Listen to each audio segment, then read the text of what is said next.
Here's a second suggestion that we get from the wisdom of Jesus' brother, James. 2, recognize its power for life or death. Recognize its power for life or death. Proverbs chapter 18 tells us in very powerful ways here its power for life and death. I'm going to read verse 20. Would you join me in reading in verse 21? Verse 20 says, wise words satisfy like a good meal. The right words bring satisfaction. Here's verse 21. Let's read it together. The tongue can bring death or life. Those who love to talk will reap the consequences. It can bring life or it can bring death.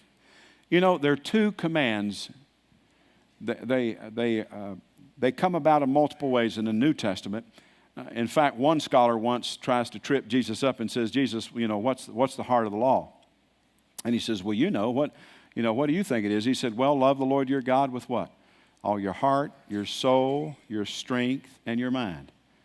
And then Jesus says, I give you this other commandment, which really is already spoken in the Old Testament. Some people think Jesus brought something new. Actually, Jesus just reached back in his memory of the teachings already in the Old Testament and brought this truth to light. And he says, and love your neighbor as what?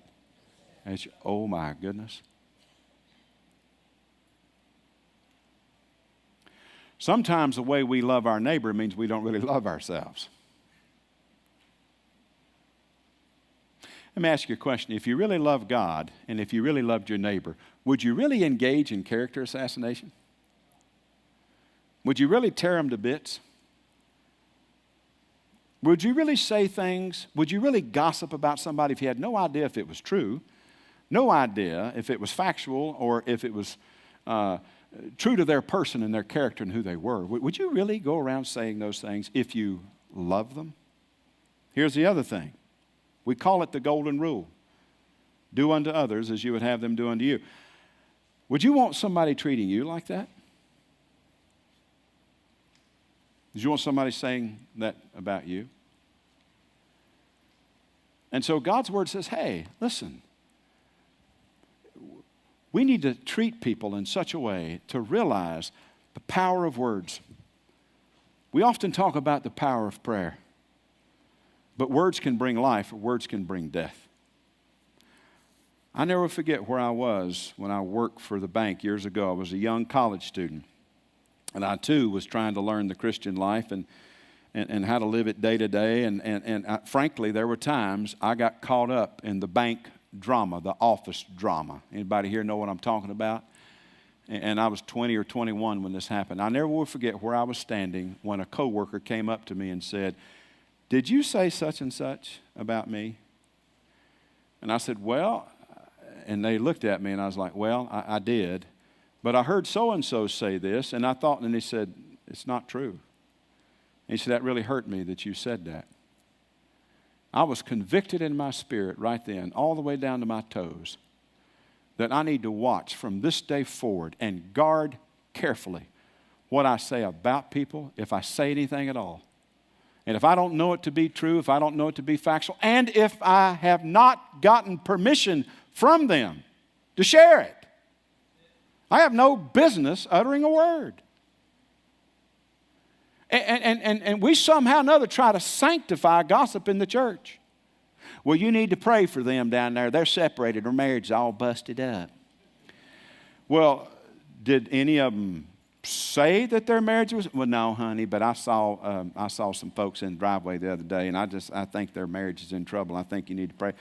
Did either of them say that to you? Well, no, not really. Then shut up. You have no right going on about such things like that. That's wrong. I love his book, Entre Leader, Dave Ramsey. It's kind of entrepreneur mixed with leadership. And it really doesn't have much to say about finances, even though Dave's better known in the world, especially the Christian world, for Financial Peace University and this type of thing, and his other writings and his radio programs. But Entre Leader is a powerful book about how to create a winning, healthy culture in your workplace, in the business world, or whatever. One of the things he says that's an absolute must is they have zero tolerance for gossip.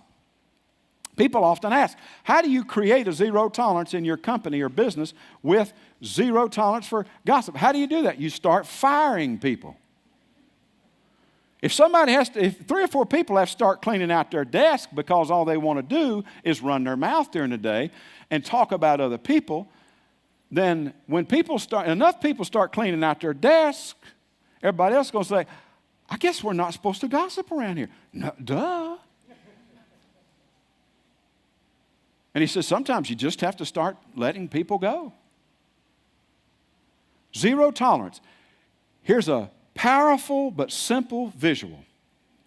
Here's how you know if you're gossiping or not.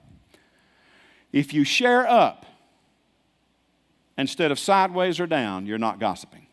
Share up means you either go to the person directly and talk with them, or you go to your supervisor, vice president, manager, whoever it is, especially if you're working on a project with somebody and there's something going on in their life and you've heard rumors, but you don't want to participate in the gossip of the rumors, so you don't do that. You don't go sideways. You don't go around the coffee machine or the water fountain and talk to your fellow employees. You go directly to your supervisor, vice president, owner of the company, whoever it is, and say, listen, I'm supposed to work with so-and-so on a project. Are they okay? Is everything okay? Is there anything I need to know? Do you want me to take the ball and run with it? I'm not going to gossip. I don't know what's going on, but I need to come to you as my authority here. What am I supposed to do? You go up. You don't go sideways or down. If you hear something about somebody and somebody else by the way, you might be a gossiper if people come to you asking for information all the time. Hello. That's not rocket science. It just means they know they're going to get something from you, even if you have to make it up.